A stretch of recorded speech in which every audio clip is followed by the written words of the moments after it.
ഇന്നത്തെ geo political ഡെവലപ്മെൻറ്റ്സിൽ നമ്മൾ ആദ്യമേ ഇറാനിൽ നിന്ന് തുടങ്ങാം. ഇറാൻ ആണെന്നുണ്ടെങ്കിൽ ട്രംപിൻ്റെ നിലപാടുകളോട്, ട്രംപ് മുന്നോട്ട് വെച്ച ഉപാധികളോടൊക്കെ വളരെ ടഫായിട്ടുള്ള നിലപാടാണ് സ്വീകരിക്കുന്നത്. അപ്പോൾ അതുകൊണ്ട് തന്നെ രണ്ട് രാജ്യങ്ങൾക്കിടയിലും ഒരു ഡീല് രൂപപ്പെടാനുള്ള സാധ്യത വളരെ വിദൂരമാണ്. പക്ഷേ ട്രംപ് ആണെങ്കിൽ ഭയങ്കര കാത്തിരിപ്പിലാണ്, വളരെ പോസിറ്റീവ് ആറ്റിറ്റ്യൂഡിലാണ്, ഭയങ്കരമായിട്ട് എപ്പോൾ ചോദിച്ചാലും അവരുമായിട്ട് ചർച്ച നടത്തിക്കൊണ്ടിരിക്കുന്നു, അവരുമായിട്ട് സംസാരിച്ചുകൊണ്ടിരിക്കുകയാണ്. അവർ വൈകാതെ തന്നെ ഡീലിൽ ഒപ്പുവയ്ക്കും, പാകിസ്ഥാനുമായിട്ട് ബന്ധപ്പെട്ട് ചർച്ചകൾ നടക്കുന്നുണ്ട്, ഇങ്ങനെയൊക്കെ പറയുന്നുണ്ട്. എന്നാലും ഇന്നലെ മാർക്കോ റൂബിയോ ഖത്തറിൻ്റെ പ്രൈം മിനിസ്റ്ററുമായിട്ട് സംസാരിച്ചിട്ടുണ്ടായിരുന്നു. അതായത് ഏതെങ്കിലും തരത്തിൽ ഒരു ഡീൽ പോസിബിൾ ആണോ എന്നുള്ള രീതിയിൽ. അപ്പോൾ ഖത്തർ മീഡിയേഷനിലേക്ക് ഇറങ്ങി വരാൻ ശ്രമിക്കുന്നതായിട്ട് നമുക്ക് മനസ്സിലാക്കാൻ പറ്റിയാലും, പക്ഷേ അവിടെ വേറൊരു പ്രശ്നമുണ്ട്.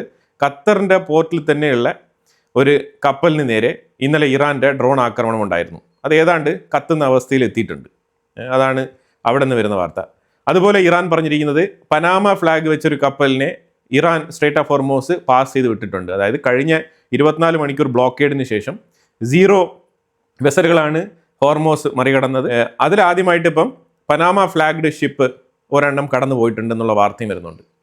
അതുപോലെ തന്നെ ജപ്പാനിലുള്ള ഇറാനിയൻസ് അവർ ടോക്കിയോ നഗരത്തിൽ ഇറാൻ്റെ ഉള്ളിൽ നടക്കുന്ന ഇൻ്റർനെറ്റ് ബ്ലോക്കേഡ് അതിനെതിരെ ശക്തമായ രീതിയിലുള്ള പ്രതിഷേധം രേഖപ്പെടുത്തിക്കൊണ്ടുള്ള പ്രകടനം നടത്തുന്നുണ്ടായിരുന്നു. എന്തിനാണെന്ന് പറഞ്ഞാൽ അവർക്ക് അവരുടെ കുടുംബാംഗങ്ങളുമായിട്ട് ബന്ധപ്പെടാൻ കഴിയുന്നില്ല, വീഡിയോ കോളിൽ പോകാൻ പറ്റുന്നില്ല, അങ്ങനെയുള്ള പല പ്രശ്നങ്ങൾ.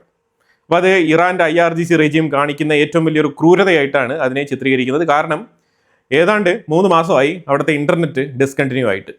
ഇപ്പം അമേരിക്ക പറയുന്നത് മുജ്തബ ഖൊമനേയിയാണ് ഇറാൻ്റെ IRGCയെ നിയന്ത്രിക്കുന്നത് എന്നുള്ളൊരു നിഗമനത്തിൽ അമേരിക്ക എത്തിയിട്ടുണ്ട്. ഇൻ്റലിജൻസ് വിവരം കിട്ടിയതാവാം. കാരണം കഴിഞ്ഞ 2-3 ദിവസങ്ങളായിട്ട് മസൂദ് പെസസ്ക്യാൻ പറഞ്ഞു, ഞാൻ സുപ്രീം ലീഡർ മുജ്തബ ഖൊമനേയിയുമായിട്ട് ഒരു ലോങ് കോൺവെർസേഷൻ, ഡയറക്റ്റ് ടോക്ക് നടത്തിയിട്ടുണ്ടായിരുന്നു എന്ന് പറഞ്ഞിട്ട് ഇറാൻ്റെ പ്രസിഡന്റ് മസൂദ് പെസസ്ക്യാൻ കൺഫേം ചെയ്തിട്ടുണ്ടായിരുന്നു. അതിനെ തുടർന്ന് മറ്റു പല ലീഡേഴ്സും അതുമായിട്ട് ബന്ധപ്പെട്ട കൺഫർമേഷൻസ് നൽകുന്നുണ്ട്. അപ്പോൾ ഇതിൽ നിന്നും വളരെ വ്യക്തമായിട്ട് അമേരിക്കയ്ക്ക് വായിച്ചെടുക്കാൻ പറ്റുന്നത് മുജ്തബ ഖൊമനേയി ഇപ്പോഴും ജീവിച്ചിരിപ്പുണ്ട്, പുള്ളിയാണ് കാര്യങ്ങളൊക്കെ നിയന്ത്രിക്കുന്നത്, രഹസ്യ താവളങ്ങളിലാണ് ഇപ്പം താമസിക്കുന്നത്. ബഹ്റൈനിൽ ഭയങ്കര പ്രശ്നം, ബഹ്റൈനിൽ സെക്യൂരിറ്റി കൺസേൺ. ബഹ്റൈനിൻ്റെ തെരുവുകളിൽ ബഹ്റൈൻ രഹസ്യാന്വേഷണ വിഭാഗം കൃത്യമായിട്ട് വീടാന്തരം കയറി സസ്പെക്ട് ലിസ്റ്റിലുള്ള ആൾക്കാരെ തെരഞ്ഞുപിടിച്ച് അറസ്റ്റ് ചെയ്തുകൊണ്ടിരിക്കുകയാണ്. പ്രത്യേകിച്ച് ഈ മുല്ല കമ്മ്യൂണിറ്റിയുമായിട്ട് ബന്ധപ്പെട്ട ആൾക്കാരെയാണ് അവർ അറസ്റ്റ് ചെയ്യുന്നത്. ബഹ്റൈനിലൊരു പ്രശ്നമുണ്ട്. ബഹ്റൈനിൽ റൂളിംഗ് ഫാമിലി എന്ന് പറയുന്നത് സുന്നികളാണ്. പക്ഷേ ബഹ്റൈൻ്റെ ഉള്ളിൽ മെജോറിറ്റി ജനങ്ങൾ ഷിയാക്കളാണ്.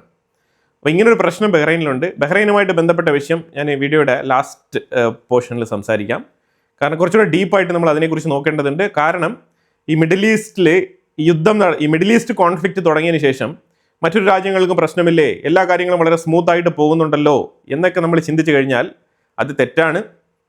ശരിക്കും ഒരു ഫൈനാൻഷ്യൽ ക്രൈസിസിലേക്ക് വഴുതി വീണുകൊണ്ടിരിക്കുന്ന ഒരു രാജ്യമാണ് ബഹ്റൈൻ. അപ്പോൾ അതിൻ്റെ ഇൻറ്റർണൽ സ്ട്രക്ചറിനെ കുറിച്ച് നമുക്ക് നോക്കാം. അതിൻ്റെ ഫൈനാൻഷ്യൽ ഇൻറ്റർണൽ സ്ട്രക്ചർ, അതിൻ്റെ ഇൻകം, ഇതൊക്കെ നമ്മളൊന്ന് വിലയിരുത്തേണ്ടതുണ്ട്. ഇന്നലെ ഓവർനൈറ്റ് ഗാസയ്ക്കുള്ളിൽ ഇസ്രായേൽ തകർത്ത് വെച്ചിട്ടുള്ള ആക്രമണങ്ങൾ നടത്തിയിട്ടുണ്ടായിരുന്നു. 3 തീവ്രവാദികൾ കൊല്ലപ്പെട്ടതായിട്ട് IDF റിപ്പോർട്ട് ചെയ്യുന്നുണ്ട്. പ്രത്യേകിച്ച് മക്കി സ്ക്വയർ എന്ന് പറഞ്ഞ സ്ഥലം,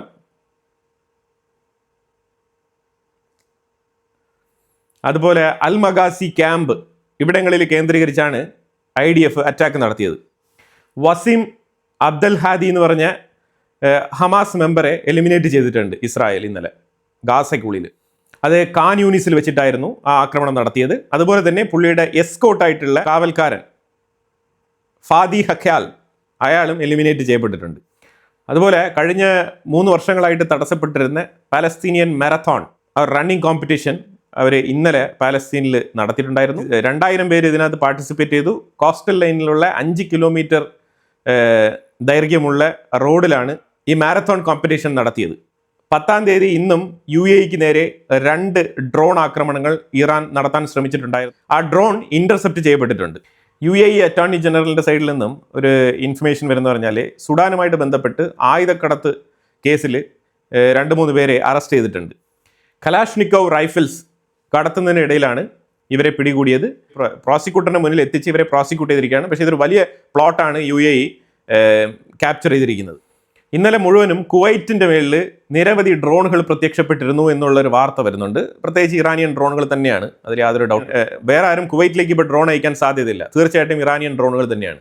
അതുപോലെ ഇറാൻ പറയുന്നത് ഏതെങ്കിലും തരത്തിൽ വീണ്ടും യുദ്ധം തുടങ്ങിയാൽ ഞങ്ങൾ പഴയതുപോലെ തന്നെ അമേരിക്കൻ ബേസുകളെ, അതായത് അവരുടെ നെയ്ബർ കൺട്രീസിൽ കിടക്കുന്ന അമേരിക്കൻ ബേസുകളെ ടാർഗറ്റ് ചെയ്ത് ആക്രമണങ്ങൾ നടത്തുമെന്നാണ് ഇറാൻ ഒരു മുന്നറിയിപ്പ് കൊടുത്തിരിക്കുന്നത്.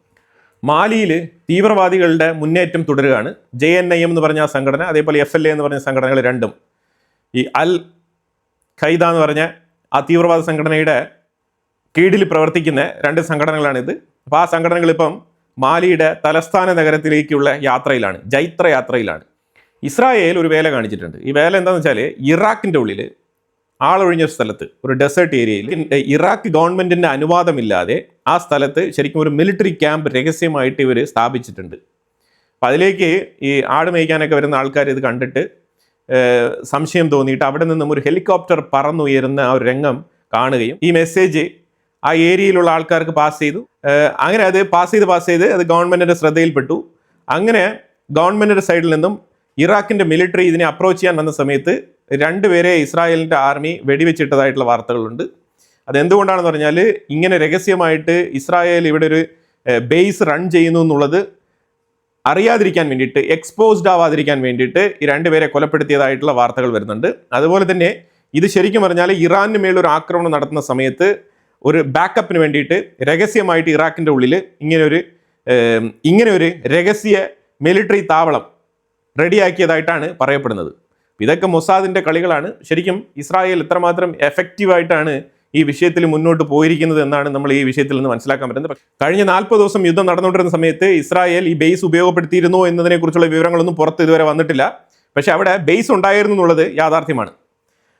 അമേരിക്കയുടെ സഹായത്തോടു കൂടിയാവാം ഈ ബേസ് അവിടെ ഉണ്ടാവാനുള്ള സാധ്യത. ഒരുപക്ഷെ അമേരിക്കയുടെ പെർമിഷനോട് കൂടിയാവാം ഇസ്രായേൽ അവിടെ ഒരു എക്സ്റ്റെൻഡഡ് മിലിറ്ററി ബേസ് സ്ഥാപിച്ചത്. എനിവേ ഇതുമായിട്ട് ബന്ധപ്പെട്ട് ഇസ്രായേലിന്റെ സൈഡിൽ നിന്നുള്ള വെളിപ്പെടുത്തൽ വരേണ്ടതുണ്ട്. കാരണം ഇത് മിഡിൽ ഈസ്റ്റ് അതുപോലെ വെസ്റ്റ് ഏഷ്യൻ രാജ്യങ്ങളെ തന്നെ ഞെട്ടിപ്പിക്കുന്ന പരിപാടിയാണ്. കാരണം ഇസ്രായേലിന്റെ താവളങ്ങൾ ഇനി എവിടെയൊക്കെ ഉണ്ട് എന്നുള്ളത് ഇവർ കണ്ടെത്തേണ്ടിയിരിക്കുന്നു. കാരണം മരുഭൂമിയിൽ എവിടെയെങ്കിലൊക്കെ ഇസ്രായേൽ ഇതേപോലെ ഡെസേർട്ട് മിലിറ്ററി ക്യാമ്പുകളൊക്കെ സ്ഥാപിച്ചിട്ടുണ്ടാവും. അവിടെ നിന്ന് കൃത്യമായിട്ട് ടാർഗറ്റും ചെയ്യുന്നുണ്ടാവും. ഇസ്രായേലിന്റെ അറ്റാക്കിൽ ലെബനന്റെ ഉള്ളിൽ ഇന്ന് 12 പേര് കൊല്ലപ്പെട്ടിട്ടുണ്ട്. ഹിസ്ബുള്ള ഭീകരർ എന്നാണ് പറയുന്നത്. ഇപ്പൊ ബഹ്റൈനുമായിട്ട് ബന്ധപ്പെട്ട വിഷയത്തിലേക്ക് നമ്മൾ വന്നു കഴിഞ്ഞാൽ, മിഡിൽ ഈസ്റ്റിൽ ഈ യുദ്ധം കൊണ്ട്, സ്ട്രേറ്റ് ഓഫ് ഹോർമോസ് അടച്ചുപൂട്ടിയത് കൊണ്ട് തകർച്ചയിലേക്ക് വരുന്ന ആദ്യത്തെ രാജ്യം ബഹ്റൈനാണ്. എന്തുകൊണ്ടാണെന്ന് പറഞ്ഞാൽ, ബഹ്റൈനിൽ കമ്പാരിറ്റീവ്ലി മിഡിൽ ഈസ്റ്റിലുള്ള മറ്റുള്ള രാജ്യങ്ങളെ അവരുടെ ഓയിൽ പ്രൊഡക്ഷൻ ഇതൊക്കെ വെച്ച് നമ്മൾ നോക്കുമ്പോഴത്തേക്കും വളരെ ചെറിയ തോതിൽ ഓയിൽ ഉൽപ്പാദിപ്പിക്കുന്ന ഒരു രാജ്യമാണ് ബഹ്റൈൻ. പക്ഷേ ആ രാജ്യത്തിൻ്റെ 60% റവന്യൂ വരുന്നത് ഈ എണ്ണ കച്ചവടത്തിലൂടെയാണ്. അപ്പോൾ അവരുടെ റവന്യൂ അത്രയേ ഉള്ളൂ എന്ന് കരുതിയാൽ മതി. സോവറൈൻ ഫണ്ട് കണക്ക് കൂട്ടിയാലും ഏറ്റവും കുറഞ്ഞ സോവറൈൻ ഫണ്ടാണ് ബഹ്റൈൻ കീപ്പ് ചെയ്യുന്നത്. ശരിക്കും ബഹ്റൈൻ എന്ന് പറഞ്ഞ ഒരു ഐലൻഡ് നേഷന് ഒറ്റൊരു ലാൻഡ് കണക്ടിവിറ്റിയാണ് ഉള്ളത്. അത് സൗദി അറേബ്യയുമായിട്ടുള്ള ഒരു ബ്രിഡ്ജാണ്. കിങ് ഫഹദ് ബ്രിഡ്ജ് എന്ന് പറഞ്ഞ ഒരു ബ്രിഡ്ജാണ് ഇവരെ സൗദി അറേബ്യയുടെ മെയിൻലാൻഡുമായിട്ട് ബന്ധിപ്പിക്കുന്നത്. ഇപ്പം ഇറാൻ അറ്റാക്ക് നടത്തുന്ന സമയത്ത് ഈ പാലത്തിലേക്ക് 2 ബോംബിട്ട് ഈ പാലം തകർത്ത് കഴിഞ്ഞാൽ പിന്നെ ബഹ്റൈൻ ഒരു ഐസൊലേറ്റഡ് ഐലൻഡായിട്ട് മാത്രം നിലനിൽക്കുന്ന ഒരു ചെറിയ രാജ്യമായിട്ട് മാറും.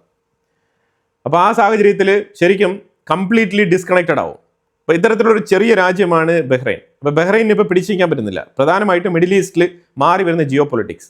മിഡിൽ ഈസ്റ്റിൽ മാറി വരുന്ന ജിയോ പൊളിറ്റിക്സ് എന്ന് പറഞ്ഞാൽ അമേരിക്ക, ഇസ്രായേൽ, UAE ഇതിപ്പം ലൈനപ്പ് ചെയ്തിരിക്കുന്ന ഒരു സൈഡ് മിഡിൽ ഈസ്റ്റ് ചേരിയാണ്. മറ്റൊരു സൈഡിൽ സൗദി അറേബ്യ ഉൾപ്പെടെയുള്ള മറ്റു ചില രാജ്യങ്ങളൊക്കെ നിലനിൽക്കുന്നുണ്ട്. പക്ഷേ ഇപ്പം ഇത്രയും നാളും ബഹ്റൈനെ സപ്പോർട്ട് ചെയ്തിരുന്ന സൗദി അറേബ്യ ഇപ്പം സപ്പോർട്ട് ചെയ്യുന്നില്ല. അതിന് പ്രധാനപ്പെട്ട കാരണം ബഹ്റൈൻ UAEയോടൊപ്പം ചേർന്ന് നിലപാടെടുത്തിട്ടുണ്ട്. ബഹ്റൈൻ UAEയോടൊപ്പം ചേർന്ന് നിലപാടെടുക്കാനുള്ള കാരണം ഫൈനാൻഷ്യൽ ബുദ്ധിമുട്ട്, അതാണ് പ്രധാനപ്പെട്ട കാരണം. കാരണം സൗദി അറേബ്യ അത്ര എളുപ്പത്തിൽ ഇപ്പോൾ പൈസ വിട്ട് കളിക്കുന്നില്ല. സൗദി അറേബ്യ ഈ സ്ട്രേറ്റ് ഓഫ് ഹോർമോസ് അടഞ്ഞു കിടക്കുന്ന ഒരു അവസ്ഥയെ പ്രോത്സാഹിപ്പിക്കുന്നു. സൗദി അറേബ്യയാണ് ഏറ്റവും കൂടുതൽ ഇറാനെ ആക്രമിക്കണമെന്ന് പ്രോത്സാഹനം നൽകിയ രാജ്യം. സൗദി അറേബ്യയാണ് ഏറ്റവും കൂടുതൽ അമേരിക്കയുമായിട്ട് ഇതുമായിട്ട് ബന്ധപ്പെട്ട് പ്രഷർ ചെയ്ത ഒരു രാജ്യം. സൗദി അറേബ്യയെക്കുറിച്ച് പല മാധ്യമങ്ങളിലും ഇത്തരത്തിലുള്ള വാർത്തകൾ വന്നിട്ടുണ്ട്. പക്ഷേ ഇതിനെ കണ്ടംപ്റ്റ് ചെയ്തുകൊണ്ടോ അല്ലെങ്കിൽ അത് അങ്ങനെയല്ല എന്ന് പറഞ്ഞുകൊണ്ടോ സൗദി അറേബ്യയുടെ ഉള്ളിൽ നിന്നും ഒരു വാർത്തയും പുറത്തു വന്നിട്ടുണ്ട്. ഈ വാർത്ത വായിച്ചിട്ടില്ല അല്ലെങ്കിൽ കണ്ടിട്ടില്ല എന്ന മട്ടിൽ അവർ അതിനെ മാറ്റി നിർത്തിക്കൊണ്ട് മുന്നോട്ട് പോകുന്ന സാഹചര്യമാണ് ഉണ്ടായത്. ഒരു തരത്തിലുള്ള ക്ലാരിഫിക്കേഷനും ഈ വിഷയത്തിൽ അവർ കൊടുത്തിട്ടില്ല, നൽകിയിട്ടില്ല. അതാണ് പ്രത്യേകിച്ച് മനസ്സിലാക്കേണ്ടത്. എന്താണ് ഇപ്പം സൗദി അറേബ്യയ്ക്ക് സ്ട്രേറ്റ് ഓഫ് ഹോർമസ് അടഞ്ഞു കിടന്നാലും കുഴപ്പമില്ല എന്നുള്ളതാണ് അവരുടെ നിലപാട്. കാരണം അവർക്ക് റെഡ് സീ വഴി ട്രാൻസ്പോർട്ടേഷൻ നടത്താമെന്നാണ് അവർ ഉദ്ദേശിക്കുന്നത്. സൂയസ് കനാലിലൂടെ അവർക്ക് എക്സിറ്റ് റൂട്ട് ഉണ്ട്, മറ്റുള്ള രാജ്യങ്ങളിലേക്ക് എത്താനുള്ള മാർഗമുണ്ട്. യാൻബു പൈപ്പ് ലൈൻ വഴിയുള്ള കാര്യമാണ് ഞാൻ പറയുന്നത്, റെഡ് സീയിലൂടെ. രണ്ടാമത്, ഇന്ത്യ ഉൾപ്പെടെയുള്ള രാജ്യങ്ങളുടെ എണ്ണ തീർച്ചയായിട്ടും കപ്പലുകൾ ഇപ്പം നിലവിൽ ഹൂത്തികളുമായിട്ട് പ്രശ്നങ്ങളൊന്നും ഇല്ലാത്ത സ്ഥിതിക്ക് തീർച്ചയായിട്ടും റെഡ് സീയിലൂടെ ആ ട്രാൻസ്പോർട്ടേഷൻ നടക്കുന്നുണ്ട്. ഞാൻ പറഞ്ഞത് അറ്റ കേസിൽ ഹൂത്തികൾ അഥവാ ഈ റൂട്ട് തടഞ്ഞാൽ ഉണ്ടാകുന്ന ഭവിഷ്യത്തിനെ കുറിച്ചാണ് ഞാൻ പറഞ്ഞത്. അതല്ലാത്ത പക്ഷം അവർക്ക് വളരെ എളുപ്പത്തിൽ തന്നെ ഇപ്പം ഹൂത്തികളുടെ കൺമുമ്പിൽ കൂടെ തന്നെ സൗദി അറേബ്യ ഈ എണ്ണ ട്രാൻസ്പോർട്ടേഷൻ നടത്തിക്കൊണ്ടാണ് ഇരിക്കുന്നത്. UAE-ക്കും ഈ ഫുജൈറ പോർട്ട് വഴിയൊക്കെ പൈപ്പ് ലൈൻ വഴി, ഒമാൻ ത്രൂ പൈപ്പ് ലൈൻ ഒക്കെ അവർക്കും പാസ് ചെയ്ത് പോകാനുള്ള സാഹചര്യമുണ്ട്. പക്ഷേ ബഹ്റൈനിന് അങ്ങനെ ഒരു സാധ്യതയില്ല. ബഹ്റൈൻ വഴികളൊക്കെ അടഞ്ഞിരിക്കുന്ന ഒരു സാഹചര്യമാണ്. അതുകൊണ്ട് ബഹ്റൈൻ വൻ നഷ്ടത്തിലാണ്. ബഹ്റൈൻ്റെ കടം, നാഷണൽ ഡെറ്റ് വളരെ കൂടുതലാണ്. അപ്പം അതുകൊണ്ട് ബഹ്റൈൻ വല്ലാത്ത രീതിയിൽ ബുദ്ധിമുട്ടിലേക്ക് പോവുകയാണ്. അതായത് ആദ്യത്തെ ക്രൈസിസ് മൂലം ക്രഷ്ഡ് ആകുന്ന ഒരു രാജ്യം ബഹ്റൈനായി മാറാനുള്ള സാധ്യതയുണ്ട്. അസ് ലോങ് എസ് ഈ സ്ട്രേറ്റ് ഓഫ് ഹോർമൂസ് ഇങ്ങനെ തന്നെ അടഞ്ഞു കിടന്നാൽ ബഹ്റൈൻ്റെ ഭാവി വല്ലാത്ത രീതിയിൽ പ്രശ്നത്തിലേക്ക് പോവുകയാണ്. ബഹ്റൈൻ്റെ പ്രശ്നങ്ങളാണെന്നുണ്ടെങ്കിൽ പോപ്പുലേഷനിൽ അവിടെ പ്രശ്നമുണ്ട്. ഷിയ സുന്നി സെക്ടേറിയൻ ഇഷ്യൂ ഉള്ളൊരു രാജ്യമാണ് ബഹ്റൈൻ. അതുപോലെ ബഡ്ജറ്റ് ഡെഫിസിറ്റ് ഉള്ള രാജ്യമാണ്, വീക്ക് എക്കോണമിയാണ്, അതേപോലെ ലോ ഫൈനാൻഷ്യൽ റിസർവ് ഉള്ള ഒരു രാജ്യം കൂടിയാണ്. അവരുടെ കടം എന്ന് പറഞ്ഞാൽ GDP-യുടെ 135% അവരുടെ കടം. ബജറ്റ് ഡെഫിസിറ്റ് എന്ന് പറയുന്നത് ഏതാണ്ട് 10%. യുദ്ധം തുടങ്ങുന്നതിന് മുമ്പ് തന്നെ ബഹ്റൈൻ്റെ ഈ ഒരു ഫൈനാൻഷ്യൽ സിറ്റുവേഷൻ എന്ന് പറയുന്നത് ഫ്രജൈലായിരുന്നു. അതാണ് മനസ്സിലാക്കേണ്ടത്. അപ്പോൾ യുദ്ധം തുടങ്ങിയതോടുകൂടി അത് പൊളിഞ്ഞു പാളിസായിരിക്കുകയാണ്. 2018 തന്നെ ബഹ്റൈൻ ബെയിലൗട്ട് ചോദിച്ചുകൊണ്ടിരുന്ന ഒരു രാജ്യമാണ്. ആ സാഹചര്യത്തിലാണ് മിഡിൽ ഈസ്റ്റ് രാജ്യങ്ങളിലെല്ലാം കൂടി ചേർന്നിട്ട്, പ്രത്യേകിച്ച് സൗദി അറേബ്യ, UAE, കുവൈറ്റ്, ഈ 3 രാജ്യങ്ങളും കൂടി ചേർന്നിട്ട് $10 ബില്യൺ സഹായിച്ചത്. അപ്പോൾ ബഹ്റൈൻ പറഞ്ഞിരുന്നത് ഇൻവെസ്റ്റ്മെന്റ് ഫ്രണ്ട്ലി കൺട്രി ആയിട്ട് അതിനെ മാറ്റിക്കൊണ്ട് കൂടുതൽ ഇൻവെസ്റ്റ്മെന്റുകൾ സ്വീകരിച്ച് ഫൈനാൻഷ്യലി വെൽത്തിയുള്ള രാജ്യമായിട്ട് മാറ്റാം എന്നുള്ളൊരു പ്രോമിസാണ് അന്ന് ബഹ്റൈൻ്റെ കിങ്ഡം പറഞ്ഞിരുന്നത്. പക്ഷെ അത് പറഞ്ഞ രീതിക്ക് മുന്നോട്ട് കൊണ്ടുപോകാൻ കഴിഞ്ഞില്ല.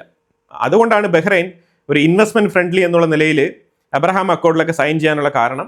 എന്നിട്ട് ഇസ്രായേൽ, അതേപോലെ അമേരിക്ക ഉൾപ്പെടെയുള്ള വെസ്റ്റേൺ രാജ്യങ്ങളുടെ ഇൻവെസ്റ്റ്മെന്റ് അതിലൂടെ ബഹ്റൈന് കിട്ടുമെന്ന് ബഹ്റൈൻ പ്രതീക്ഷിച്ചിരുന്നു. പക്ഷേ പ്രതീക്ഷിച്ചതുപോലെ നടന്നില്ല. കാരണം പല സൈഡിലും യുദ്ധങ്ങൾ തുടങ്ങി. അപ്പുറത്ത് റഷ്യ ഉക്രൈൻ യുദ്ധം തുടങ്ങി, അതുപോലെ മിഡിൽ ഈസ്റ്റിലെ ഇസ്രായേൽ ഗാസ യുദ്ധം തുടങ്ങി. അങ്ങനെ നിരന്തരം യുദ്ധങ്ങളിലേക്ക് വഴുതി മാറുന്ന ഒരു ലോകക്രമമാണ് പിന്നീടുണ്ടായത്.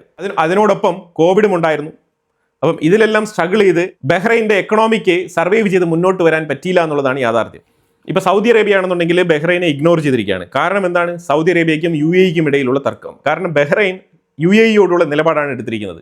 ഇപ്പോൾ UAE ആണ് ബഹ്റൈന് കുറച്ചെങ്കിലും ഫണ്ട് കൊടുത്ത് സഹായിക്കുന്നത്. അപ്പോൾ അതായത് ഇസ്രായേൽ, അമേരിക്ക, UAE, ബഹ്റൈൻ ആ രീതിയിലേക്ക് മാറുകയാണ്. ഇപ്പോൾ മിഡിൽ ഈസ്റ്റിൽ ചേരികൾ ശക്തിപ്പെടുന്നുണ്ട് എന്നുള്ളതാണ് മനസ്സിലാക്കേണ്ടത്. ഇടപെട്ട കാലത്ത് എങ്ങും ഉണ്ടാവാത്ത രീതിയിലുള്ള ഒരു യൂണിറ്റി തകർച്ച നേരിടുന്നുണ്ട് മിഡിൽ ഈസ്റ്റിൽ. അതൊരു യാഥാർത്ഥ്യമാണ്. അപ്പോൾ അതുകൊണ്ട് സൗദി അറേബ്യ ഇപ്പോൾ ഉദ്ദേശിക്കുന്നതെന്ന് പറഞ്ഞാൽ സ്ട്രേറ്റ് ഓഫ് ഹോർമൂസ് അടഞ്ഞു കിടന്നാൽ എത്രത്തോളം അടഞ്ഞു കിടക്കുന്നുണ്ടോ അത്രത്തോളം തമ്മിൽ ഇറാനും ചൈനയും തമ്മിൽ നടക്കുന്ന ഒരു ഓയിൽ ട്രേഡ്, ആ ട്രേഡിനെ എങ്ങനെയെങ്കിലും സൗദി അറേബ്യ പിടിച്ചടക്കണം എന്നാണ് ആഗ്രഹിക്കുന്നത്. അതായത് ചൈനയ്ക്ക് യുവാൻ ട്രേഡിലൂടെ കുറഞ്ഞ വിലയ്ക്ക് ഓയിൽ കൊടുക്കാൻ സൗദി അറേബ്യ തയ്യാറാണ്. എന്താണ് ഇറാൻ ഇപ്പം ചെയ്തുകൊണ്ടിരിക്കുന്നത്? അതേ മാതൃകയിൽ ചൈനയുടെ നീഡിനെ ഫുൾഫിൽ ചെയ്യാൻ വേണ്ടിയിട്ട് MBS പദ്ധതി ഇടുന്നുണ്ട്. ആ പദ്ധതി എന്താണെന്ന് പറഞ്ഞാൽ ചൈനയ്ക്ക് എണ്ണ കൊടുക്കുക, ധാരാളം കൊടുക്കുക എന്നുള്ളതാണ്. ഇപ്പം എങ്ങനെയാണോ ഇറാൻ കൊടുത്തുകൊണ്ടിരുന്നത് അതുപോലെ അതിനേക്കാളും കൂടുതൽ കൊടുക്കാൻ വേണ്ടിയിട്ട് തീരുമാനമെടുത്തിട്ടുണ്ട്. അതുകൊണ്ടാണ് ഞാൻ ഇന്നലെ ഒരു വാർത്തയിൽ പറഞ്ഞിട്ടുണ്ടായിരുന്നത്, ചൈനയുടെ ഉള്ളിലേക്ക് 1 ട്രില്യൺ ഇൻവെസ്റ്റ്മെന്റ് പദ്ധതിയുമായിട്ട് സൗദി അറേബ്യയുടെ സോവറിൻ ഫണ്ട് നിക്ഷേപിക്കാനുള്ള തീരുമാനമെടുത്തിട്ടുണ്ട്. ചൈനയുമായിട്ടുള്ള ബന്ധം ശക്തിപ്പെടുത്താനാണ് തീരുമാനിച്ചിരിക്കുന്നത്. അമേരിക്കയെ കൂടുതൽ ഡിപ്പെൻഡ് ചെയ്യേണ്ട എന്നുള്ളതാണ് സൗദി അറേബ്യയുടെ ഒഫീഷ്യൽ തീരുമാനം. രണ്ടാമത്, ഇസ്രായേലിന്റെ മേളിൽ ഫ്രസ്ട്രേഷനാണ് സൗദി അറേബ്യക്കുള്ളത്. അപ്പോൾ അതുകൊണ്ട് സൗദി അറേബ്യ ഇപ്പൊ മാറ്റിപ്പിടിക്കുകയാണ്. ചൈന, പാകിസ്ഥാൻ രാജ്യങ്ങളുടെ ആ ഒരു ചേരിയിലേക്ക് ചേർന്നുകൊണ്ട് കൂടുതൽ അവരുടെ ഫോക്കസ് ആ മേഖലയിലേക്ക് മാറ്റുകയാണ്. അതിലൂടെ ഏറ്റവും കൂടുതൽ എണ്ണ ചൈനയ്ക്ക് വിൽക്കാനാണ് തീരുമാനിച്ചിരിക്കുന്നത്. കാരണം അത് ലാഭകരമായിട്ടുള്ളൊരു ബിസിനസ് ആയിട്ട് സൗദി അറേബ്യ കണക്കാക്കി തുടങ്ങിയിട്ടുണ്ട്. ഇപ്പൊ ശരിക്കും അമേരിക്കയ്ക്ക്, പ്രത്യേകിച്ച് ട്രംപിന് സൗദി അറേബ്യക്കെതിരെ സാങ്ഷൻസ് ഒന്നും കൊണ്ടുവരാൻ കഴിയും. അതാണ് ഇപ്പം നിലവിലെ മിഡിൽ ഈസ്റ്റിൽ, പ്രത്യേകിച്ച് ഓയിൽ മാർക്കറ്റിൽ ഉണ്ടാകുന്ന ഒരു ചേഞ്ച്. ഇപ്പം UAE, ഇസ്രായേൽ, അമേരിക്ക കൂട്ടുകെട്ടിലേക്ക് വരുന്ന ബഹ്റൈനിന് എന്താണ് റിസ്ക് എന്ന് പറഞ്ഞാൽ ഇറാൻ്റെ ഒരു മേജർ ടാർഗറ്റായിട്ട് ബഹ്റൈൻ മാറും. ഇതാണ് ഒരു വാലിഡ് പോയിന്റ്. ഈ യുദ്ധം അവസാനിച്ചു കഴിഞ്ഞാൽ ഒരു പരിധി വരെ പിടിച്ചിരിക്കാൻ പറ്റും. യുദ്ധം പൂർണ്ണമായിട്ടും അവസാനിച്ചു കഴിഞ്ഞാൽ ഏരിയയിലേക്ക് ഒരു സമാധാനം പുനഃസ്ഥാപിക്കപ്പെട്ടാൽ ബഹ്റൈനിലേക്ക് കൂടുതൽ ഇൻവെസ്റ്റ്മെൻറ്റുകൾ വരാനുള്ള സാധ്യതയുണ്ട് ത്രൂ UAE. അതുപോലെ തന്നെ UAE സപ്പോർട്ടീവായിട്ടുള്ള കുറേ രാജ്യങ്ങളുണ്ട്. ഇൻഫാക്ട് ഇന്ത്യ ഉൾപ്പെടെയുള്ള രാജ്യങ്ങൾ ബഹ്റൈനെ പിന്തുണയ്ക്കാനുള്ള സാധ്യതയുണ്ട്. ഇസ്രായേലിലെ ഇൻവെസ്റ്റ്മെൻറ്റുകളും ബഹ്റൈനിലേക്ക് പോകാനുള്ള സാധ്യതയുണ്ട്. പക്ഷേ യുദ്ധം ഇങ്ങനെ തുടർന്നാൽ എത്ര നാൾ പിടിച്ചിരിക്കാൻ പറ്റും? അതാണ് ഇവിടെ വലിയൊരു ചോദ്യചിഹ്നം. ആ തകർച്ചയ്ക്ക് കൂടുതൽ ശക്തി പകരുന്ന രീതിയിൽ ബഹ്റൈൻ്റെ ഉള്ളിൽ തന്നെയുള്ള IRGC ചാരന്മാർ ആ രാജ്യത്തിരുന്നുകൊണ്ട് ശരിക്കും ഇറാനിന് അനുകൂലമായിട്ടുള്ള പ്രചരണങ്ങൾ തുടരുകയാണ്. അതിനെ തടയാൻ വേണ്ടിയിട്ടാണ് ബഹ്റൈൻ ഓടി നടന്ന് ഈ മുല്ലകളെ അറസ്റ്റ് ചെയ്തുകൊണ്ടിരിക്കുന്നത്. ഇതാണ് ബഹ്റൈൻ്റെ ഉള്ളിലുള്ള സിറ്റുവേഷൻ. വളരെ നിർണായകമായിട്ടുള്ള വിഷയങ്ങളാണ് നമ്മൾ വീഡിയോയിൽ പങ്കുവച്ചത്. ഇതിനെക്കുറിച്ചുള്ള അഭിപ്രായങ്ങൾ കമന്റ് ബോക്സിൽ രേഖപ്പെടുത്തുക. കൂടുതൽ വാർത്തകളുമായിട്ട് അടുത്ത വീഡിയോയിൽ വരാം. Thank you so much.